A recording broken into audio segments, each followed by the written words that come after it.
कल्पना कीजिए, आप सुबह अपनी बाइक या कार में पेट्रोल भरवाने जाते हैं। पंप पर पहुंचते ही आपकी नजर कीमतों पर पड़ती है और आप चौंक जाते हैं। पेट्रोल फिर महंगा हो गया है। हर बार जब पेट्रोल और डीजल की कीमतें बढ़ती हैं, तो केवल आपकी गाड़ी का खर्च नहीं बढ़ता, बल्कि इसका असर पूरे देश की अर्थव्यवस्था पर पड़ता है। सब्जियों से लेकर दूध तक, बस से लेकर ट्रक तक, लगभग हर चीज की कीमत प्रभावित होती है। लेकिन सवाल है, आखिर पेट्रोल और डीजल की कीमतें बढ़ती क्यों हैं? क्या इसके पीछे केवल सरकार जिम्मेदार है, या फिर दुनिया के दूसरे हिस्सों में होने वाली घटनाएं भी हमारे जेब पर असर डालती हैं? आज हम समझेंगे कि मध्य पूर्व में बढ़ता तनाव कैसे भारत में पेट्रोल डीजल की कीमतों को प्रभावित करता है। भाग 1, पेट्रोल की कीमत तय कैसे होती है। बहुत से लोगों को लगता है कि तेल भारत में ही बनता है और सरकार मनचाहे दाम बढ़ा देती है, लेकिन सच्चाई कुछ और है। भारत अपनी जरूरत का लगभग 85% कच्चा तेल विदेशों से खरीदता है। इस कच्चे तेल को क्रूड ऑयल कहा जाता है। इसे सऊदी अरब, इराक, यूएई, कुवैत और अन्य देशों से खरीदा जाता है। जब यह तेल भारत आता है तो रिफाइनरी में इसकी प्रोसेसिंग होती है। इसके बाद इससे पेट्रोल, डीजल और अन्य ईंधन बनाए जाते हैं। फिर इसमें ट्रांसपोर्टेशन खर्च, डीलर कमीशन और टैक्स जुड़ते हैं। तब जाकर अंतिम कीमत तय होती है। इसलिए जब अंतर्राष्ट्रीय बाजार में तेल महंगा होता है, तो भारत में भी कीमतें बढ़ने लगती हैं। भाग 2, मध्य पूर्व इतना महत्वपूर्ण क्यों है? अब सवाल आता है कि दुनिया की नजर हमेशा मध्य पूर्व पर क्यों रहती है? मध्य पूर्व को दुनिया का तेल भंडार कहा जाता है। दुनिया के सबसे बड़े तेल उत्पादक देशों में कई देश इसी क्षेत्र में हैं, जैसे सऊदी अरब, इराक, ईरान, कुवैत, यूएई। दुनिया की अर्थव्यवस्था काफी हद तक इन देशों के तेल पर निर्भर करती है। अगर यहां शांति रहती है तो तेल की सप्लाई सामान्य रहती है, लेकिन जैसे ही कोई युद्ध या तनाव शुरू होता है, पूरी दुनिया चिंतित हो जाती है, क्योंकि तेल की सप्लाई प्रभावित होने का खतरा बढ़ जाता है। भाग 3, मध्य पूर्व में तनाव क्या है? पिछले कुछ समय से मध्य पूर्व में कई देशों के बीच तनाव बढ़ा है। ईरान और इजराइल के बीच टकराव लगातार बढ़ रहा है। इसके अलावा कई सशस्त्र समूह भी क्षेत्र में सक्रिय हैं। जब किसी क्षेत्र में युद्ध का खतरा बढ़ता है, तो निवेशक और तेल कंपनियां घबराने लगती हैं। उन्हें लगता है कि भविष्य में तेल की सप्लाई कम हो सकती है। यही डर तेल की कीमतों को ऊपर ले जाता है। कई बार केवल युद्ध की आशंका भी तेल बाजार को हिला देती है।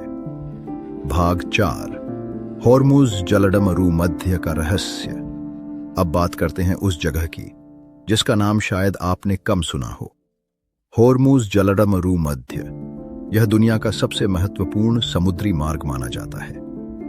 दुनिया का एक बड़ा हिस्सा तेल इसी रास्ते से गुजरता है। अगर यहां कोई संघर्ष होता है या रास्ता बाधित होता है, तो तेल की सप्लाई अचानक कम हो सकती है। इस स्थिति में अंतर्राष्ट्रीय बाजार में तेल की कीमतें तेजी से बढ़ जाती हैं और इसका सीधा असर भारत जैसे देशों पर पड़ता है। भाग 5, भारत पर क्या असर पड़ता है? भारत दुनिया के सबसे बड़े तेल आयातकों में से एक है। जब अंतर्राष्ट्रीय बाजार में तेल महंगा होता है, तो भारत को ज्यादा पैसा खर्च करना पड़ता है। इससे कई समस्याएं पैदा होती हैं। पेट्रोल और डीजल महंगे, सबसे पहला असर ईंधन की कीमतों पर पड़ता है। 2, महंगाई बढ़ती है। ट्रक और मालवाहक वाहन डीजल पर चलते हैं। जब डीजल महंगा होता है, तो सामान ढोने की लागत बढ़ जाती है। यह अतिरिक्त खर्च ग्राहकों पर डाल दिया जाता है। रुपए पर दबाव, महंगा तेल खरीदने के लिए भारत को ज्यादा डॉलर खर्च करने पड़ते हैं। इससे रुपए पर दबाव बढ़ता है। व्यापार घाटा, देश का आयात बिल बढ़ जाता है, जिससे अर्थव्यवस्था पर अतिरिक्त बोझ पड़ता है। भाग 6, आम आदमी की जेब पर असर। अब सोचिए, एक व्यक्ति रोज 20 किलोमीटर बाइक चलाता है। अगर पेट्रोल RS5 प्रति लीटर महंगा हो जाए, तो महीने भर में उसका खर्च काफी बढ़ सकता है। एक ट्रक मालिक का खर्च हजारों रुपए बढ़ सकता है और अंत में यही बढ़ा हुआ खर्च आम लोगों तक पहुंचता है, यानी चाहे आपके पास गाड़ी हो या नहीं। महंगे तेल का असर आप पर जरूर पड़ता है। भाग 7। क्या सरकार कुछ कर सकती है? सरकार के पास कुछ विकल्प होते हैं, जैसे टैक्स कम करना, वैकल्पिक ऊर्जा को बढ़ावा देना, तेल भंडार का उपयोग करना, नए देशों से तेल खरीदना। लेकिन हर विकल्प की अपनी सीमाएं हैं, क्योंकि वैश्विक बाजार की कीमतों को पूरी तरह नियंत्रित करना किसी एक देश के लिए संभव नहीं है। भाग 8। भविष्य में क्या हो सकता है? अगर मध्य पूर्व में तनाव कम होता है तो तेल की कीमतें स्थिर हो सकती हैं। लेकिन यदि संघर्ष बढ़ता है या सप्लाई बाधित होती है तो कीमतों में और वृद्धि देखी जा सकती है। दुनिया की अर्थव्यवस्था आज भी तेल पर काफी निर्भर है। इसलिए मध्य पूर्व की हर बड़ी घटना का यह असर वैश्विक बाजारों पर दिखाई देता है। जब भी आप पेट्रोल पंप पर बढ़ी हुई कीमतें देखते हैं तो याद रखिए कि इसके पीछे केवल स्थानीय कारण नहीं होते। कई बार हजारों किलोमीटर दूर हो रही घटनाएं भी आपकी जेब को प्रभावित कर रही होती हैं। मध्य पूर्व का तनाव, तेल की सप्लाई, अंतर्राष्ट्रीय बाजार और वैश्विक राजनीति, ये सभी मिलकर पेट्रोल और डीजल की कीमत तय करने में भूमिका निभाते हैं। और यही कारण है कि दुनिया के एक कोने में शुरू हुआ तनाव भारत के एक आम नागरिक तक असर पहुंचा देता है। अगर आपको यह जानकारी उपयोगी लगी हो तो वीडियो को लाइक करें,